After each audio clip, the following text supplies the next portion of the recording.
Extreme discipline will make you unrecognizable. That's the goal. Miyamoto Musashi achieved it and became the greatest samurai philosopher in history. His work, The Book of Five Rings, is the complete system for building that discipline. These 5 rings teach 5 principles to transform you from soft to savage. By the end of this, you will have a precise blueprint for forging unbreakable self-control. We begin with the Earth Ring, which shows you exactly how far you have to go. The Earth Ring teaches brutal self-assessment. Most people think they're busy. They're not. They're distracted.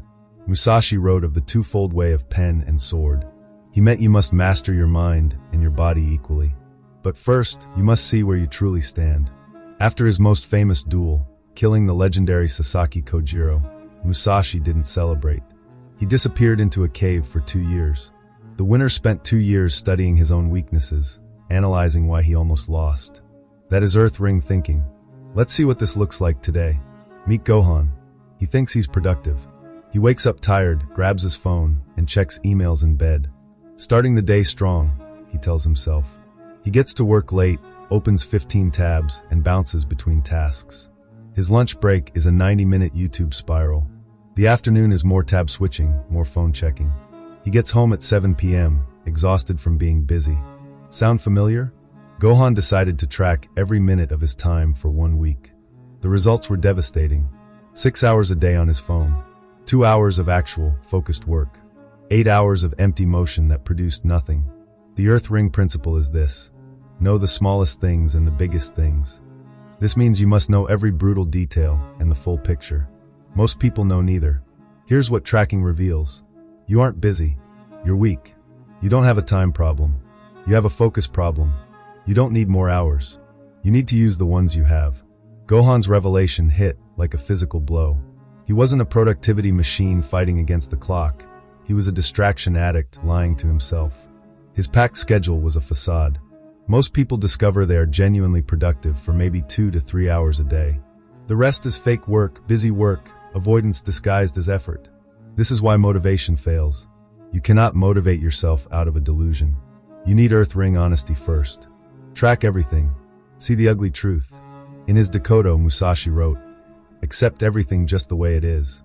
He didn't mean accept your fate. He meant accept reality, not the story you wish were true. Once Gohan saw his real numbers, 6 hours on his phone, 2 hours of real work, everything changed. Not because he tried harder, but because he could no longer unsee the truth. But knowing the truth is just step 1. The real battle begins when you try to change. When you attempt discipline, reality fights back. This is where the water ring saves you. Gohan saw the truth, 6 hours wasted, 2 hours productive. His response? A complete, immediate overhaul. Wake at 4 a.m. 2-hour workout, 8 hours of deep work, cold showers, meditation, and 2 hours of reading nightly. He lasted until 6 a.m. on day 1. He quit everything by noon. This is the classic mistake. Musashi wrote that water adopts the shape of its receptacle. Most people misinterpret this as be flexible. It's not that simple. It means stop fighting reality with fantasy plans. In his first 20 duels, Musashi reportedly never used the same weapon twice. A sword, a spear, a wooden, or even his bare hands. He was learning that a rigid plan shatters against a dynamic opponent. Your weakness is that opponent. You see it, so you create a perfect, military precision schedule. Then reality hits, you fail, and you quit, telling yourself you're not disciplined enough. Wrong. You're not water enough. Here's what Gohan learned. Instead of waking at 4 a.m., he woke up 30 minutes earlier than usual. Instead of a 2-hour workout, he did 10 push-ups. Instead of 8 hours of deep work, he did one 25-minute focus session. It felt pathetic, but by the end of the week, he hadn't missed a single day. He'd done 70 push-ups and 175 minutes of focused work. The water ring principle in action. Flow around obstacles instead of smashing into them. Can't do 100 push-ups. Do 10. Can't read a chapter? Read 1 page. Can't meditate for 20 minutes? Do 2. Even Musashi started with a wooden sword, practicing basic cuts for years. The strategic genius here is immense. Musashi wrote, "Make the enemy think you are far away when you are near." Applied to discipline, it means you make the resistance think it's winning, while you're quietly stacking victories. Your brain expects you to quit after 10 minutes at the gym. Go for 11. Each small win rewires your identity. You become someone who doesn't quit. Discipline isn't heroic effort. It's consistent adaptation. When 10 push-ups got easy, Gohan did 15. When 25 minutes felt short, he did 30. Water doesn't break a rock with force. It wears it down with persistence.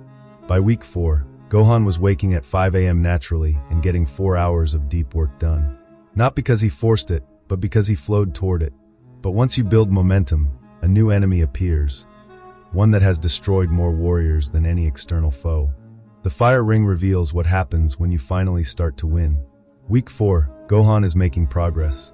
Then he goes online. He sees someone benching twice his weight. Someone younger closing million-dollar deals. Someone running marathons while he's proud of a 45-minute workout. The anger hits. I'm pathetic. Look how far behind I am. What's the point? He skips the next workout. Then the next. The downward spiral begins. This is where the fire ring changes everything. Musashi wrote about fire's nature, how it spreads, consumes, and transforms. Most people let anger consume them. Warriors use it to forge themselves. Musashi's own father was a renowned swordsman who either died or abandoned him. Instead of becoming a victim, Musashi turned that rage into routine. He aimed his fury at his own weakness. This is the fire ring principle. Anger aimed at others is poison. Anger aimed at your own mediocrity is fuel. Gohan's shift happened in one moment. Looking in the mirror, disgusted, he caught himself before he could think, I'm pathetic. Instead, he thought, I refuse to stay pathetic. Same emotion, different target. That voice telling you you're not good enough isn't your enemy. It's your drill sergeant. The problem isn't the voice. It's that you're aiming its fire at yourself instead of the problem. So Gohan created a ritual. Every night, he wrote down what disgusted him about his own performance. Only did 30 push-ups. Checked my phone during deep work. Ate garbage for lunch. Then, he converted each failure into the next day's mission. Anger about 30 push-ups? Tomorrow's minimum is 35. Pissed about the phone? Tomorrow, it stays in another room. Emotions aren't good or bad, they are energy. Aim that energy at yourself, and you self-destruct. Aim it at your weakness, and you evolve. Within 2 weeks, his progress doubled. Not from motivation, but from productive rage. But what happens when the rage works? When you start winning so much you feel superior. 3 months in, Gohan is a different person. He wakes at 4:30 a.m. without an alarm and hits 100 push-ups easily. His friends ask what happened. His family thinks he's joined a cult. He feels untouchable. And that's when the whisper starts. You made it. You're disciplined now. You can ease up. He stops tracking his time. Skips his evening planning. I've got this. 1 missed workout becomes 3. 4-hour work sessions shrink to 2. Within weeks, he's lost half his gains. The wind ring exists for this exact moment. In the wind ring, Musashi analyzes other schools of swordsmanship. It seems like arrogance, sizing up the competition. It's the opposite. It's a commitment to endless learning. After 60 victorious duels, undefeated, Musashi declared he was still a student of the way. He stayed hungry after decades. You got comfortable after a few weeks. The wind ring principle is this: know your enemy, and know that the greatest enemy is the version of you that thinks you've arrived. The moment Gohan stopped tracking was the moment he started falling. Not because tracking is magic, but because tracking keeps you honest. The second you believe you're above the system, you've already lost. The beginner's challenge is starting. The intermediate's challenge is consistency. The advanced challenge is overcoming the arrogance of your own progress. Gohan implemented a new system, the humility audit. Every month, find someone whose discipline makes yours look amateur. Study their methods. Feel inadequate again. Use that discomfort as a compass pointing toward growth. This is why Musashi studied other schools, to remind himself that he was just one man with one approach. To stay curious, to remain a student, but knowing you must stay humble and actually staying humble while winning are two different things. This brings us to the final ring, the one most people never reach. 6 months in, Gohan hits a wall. Not a physical one, but an existential one. He realizes a truth that almost breaks him. This never gets easier. He will have to wake up early forever. Track his time forever. Fight his weakness forever. The thought is exhausting. When does it end? When do I get to just be disciplined? The answer is never. And that is what the Void Ring teaches. The Dakota holds the key. Accept everything just the way it is. This isn't accepting defeat. It's accepting the nature of the war. In the Void, as Musashi wrote, there is virtue and no evil. It is the space where struggle becomes as natural as breathing. The lie that breaks most people is thinking discipline is a bridge to an easier life. Train hard now, coast later. That's a fantasy. When they realize the bridge has no end, they quit. Gohan's final transformation happened in a moment of clarity. Exhausted and ready to quit, he asked the wrong question one last time. When does this get easier? And the answer came back, it doesn't. You get stronger. That is the shift. Stop asking for an easy life. Start asking, what is today's battle? The void reveals that you don't reach a point where discipline becomes easy. You become someone who does hard things automatically. Musashi painted every day, not to become a painter, but because warriors paint. The activity wasn't the point. The practice was. The tracking, the workouts, the early mornings, they aren't steps to a destination. They are the destination. The eternal practice. The void isn't empty. It's full of acceptance. Accepting that you'll fight laziness tomorrow. Accepting that the war against mediocrity never, ever ends. And here is the paradox. When you accept the eternal struggle, it stops being a struggle. It becomes your nature. Each ring builds on the last. Earth shows you reality. Water teaches you to adapt. Fire fuels your progress.